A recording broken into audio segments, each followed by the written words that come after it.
Il n'y a personne qui n'a pas été heureux. Tout le monde a été heureux. Mais le problème, c'est qu'ils ne sont pas capables de maintenir cet état, c'est tout. Il n'y a que deux choses. À quel point êtes-vous joyeux? Et combien de joie donnez-vous aux gens autour de vous? Faites simplement ceci pendant 2 jours et voyez. Vous deviendrez quelque chose de vraiment fantastique en vous-même.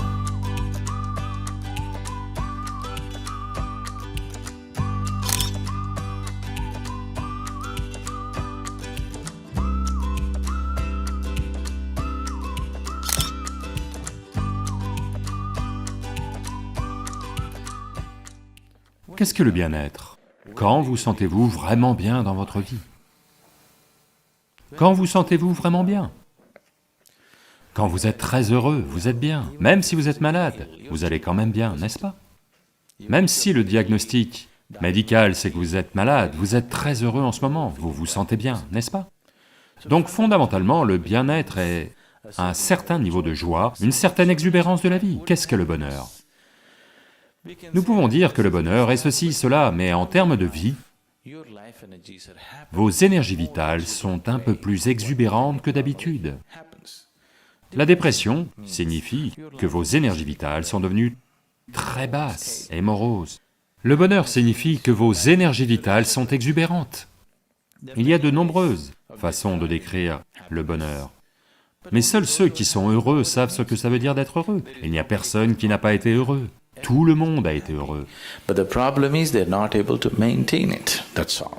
Mais le problème, c'est qu'ils ne sont pas capables de maintenir cet état, c'est tout. Donc, vous n'avez pas à vous imposer des résolutions à vous-même.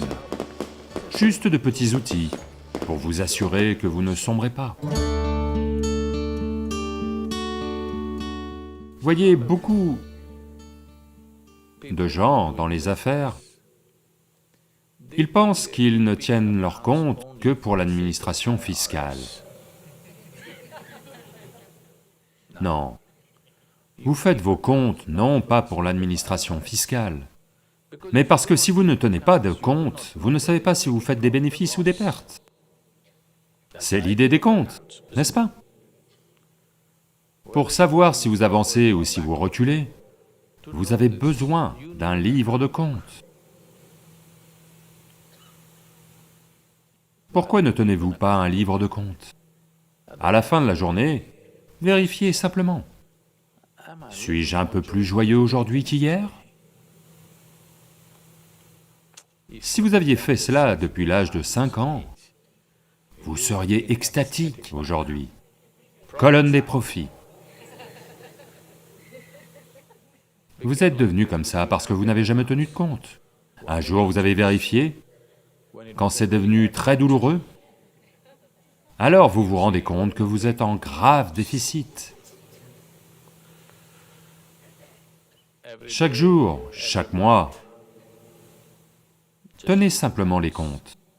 Est-ce que je deviens plus joyeux ou moins joyeux? Il n'y a que deux choses. À quel point êtes-vous joyeux? Et combien de joie donnez-vous aux gens autour de vous? Cela, vous pouvez en tenir le compte. Si vous tenez le compte de cela, les gens tiennent le compte de leur argent, comme s'ils allaient l'emporter avec eux. La vraie richesse de la vie, c'est à quel point vous êtes joyeux, à quel point votre expérience de la vie est merveilleuse. La joie n'est pas un but en soi, mais c'est une ambiance nécessaire à la vie. Si vous ne créez pas cette ambiance, alors quoi que vous ayez est simplement gâché.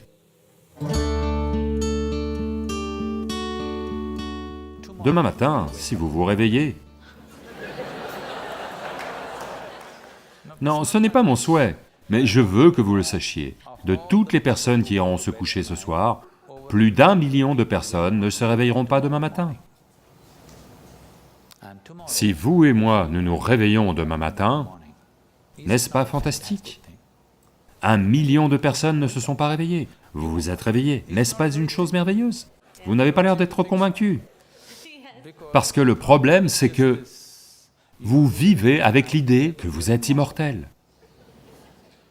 Quand je dis que vous êtes immortel, ce n'est pas que vous pensez concrètement que vous êtes immortel, mais vous n'êtes pas conscient de votre mortalité.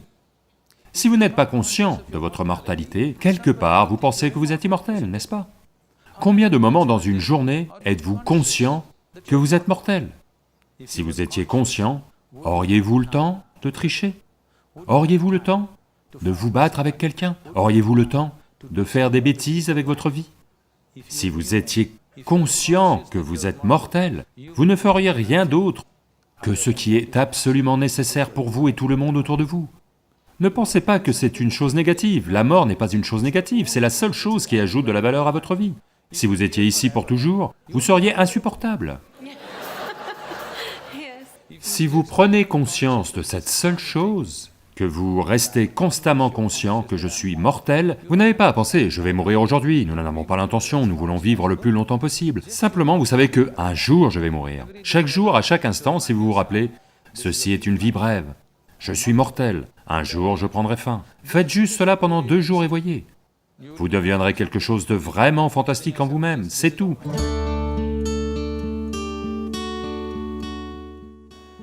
C'est l'essence même du yoga. Le premier enseignement à avoir été énoncé, c'est que c'est votre karma, c'est-à-dire que c'est vous qui en êtes l'auteur. Votre vie et l'expérience de votre vie sont entièrement votre fabrication. Si cette seule chose ne vous pénètre pas absolument, vous ne ferez pas les changements nécessaires. Vous pensez toujours, oui, je sais que c'est mon karma, mais vous savez, mon mari, ce qu'il a fait. Vous ne pouvez pas régler ça. D'abord, vous comprenez que c'est ma création, entièrement ma création. Dès l'instant où vous le voyez, vous avez la possibilité de le changer. Je le vois, mais... Vous savez ce qu'ils m'ont fait hier? Maintenant, vous ne pouvez pas le changer. Peu importe qui a fait quoi.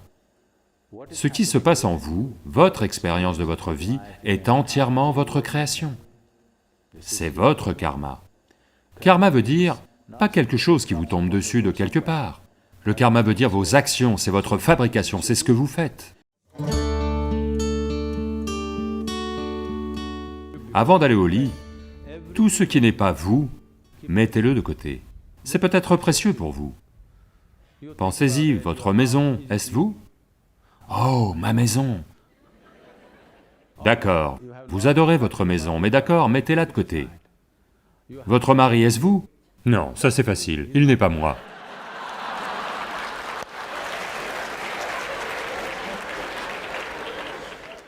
Mes enfants? Sont-ils moi? Oh, un peu difficile, mais non, ils ne sont pas moi. Ils commencent à vous le dire, s'ils ont 12 ans, ils vous l'ont déjà dit. Alors, les vêtements que vous portez, est-ce vous? Non. Le corps que vous portez, est-ce vous? Non. Toutes ces pensées et émotions, est-ce vous? Non. Tout ce qui n'est pas vous, faites-en un tas. Pas physiquement, faites simplement cela mentalement. Mettez tout de côté. Laissez-moi voir. Chaque jour, vous pratiquez ceci. Un jour, lorsque vous réussirez à mettre de côté tout ce que vous n'êtes pas, ce que vous êtes sera là.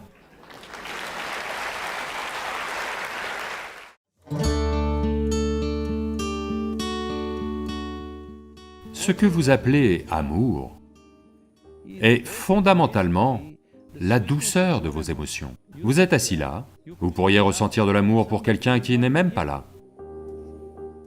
Donc ça n'a rien à voir avec personne. C'est juste la douceur de vos émotions. Maintenant, votre histoire d'amour, votre capacité à aimer, est-elle en démarrage automatique ou en démarrage assisté? Vous pouvez utiliser une autre personne pour stimuler cela en vous, ou vous pouvez être en démarrage automatique.